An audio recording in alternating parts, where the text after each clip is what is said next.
Okay, this video is going to show how to add a transaction manually to your QuickBooks. I just had a client who was in the middle of a reconciliation and found out that the interest charge did not come over from the bank. So usually your bank and credit card transactions are going to sync automatically. In this case, it didn't. The interest charge did not come over. So we're going to go through how to add that manually. The first step is, if you're on your home page, you want to go to the bank register of where you want to add this transaction. In this case, we're adding interest charge to the credit card, so we're going to use MasterCard. If you accidentally chose the wrong account, here you have a second chance to choose the right account. Just make sure that you are using the right account, because if you add it to the wrong account, it's just going to create extra work and it'll be annoying. So we are adding interest to the MasterCard. Next step is to click here where it says add credit card expense. You can see that there's actually a lot of different options that you can choose.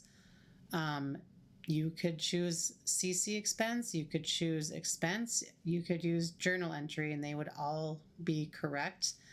I'm going to choose credit card expense because that's what we're adding here. Next, you want to make sure that you have your bank or credit card statement in front of you and make sure that you're adding these manual details as they look exactly on the statement.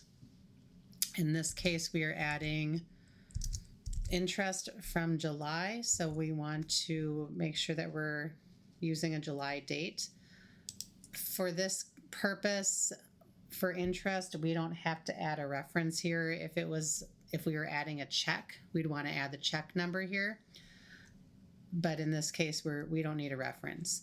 Payee, whenever you have the option to add a payee, definitely add that. The more details that you can add to your transaction, the better.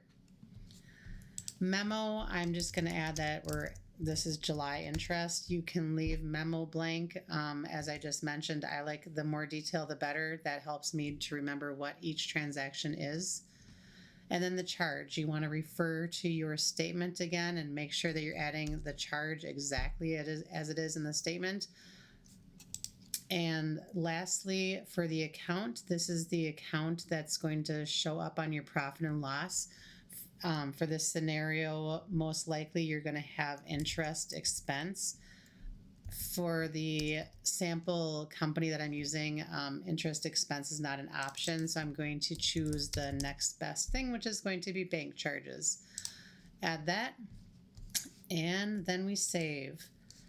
And so we can add as many transactions manually as we need to make sure that the reconciliation works out. So if your next step is to go reconcile and you find, oh, there's another transaction that didn't come through, you can always come back to the register and add as many transactions as you need.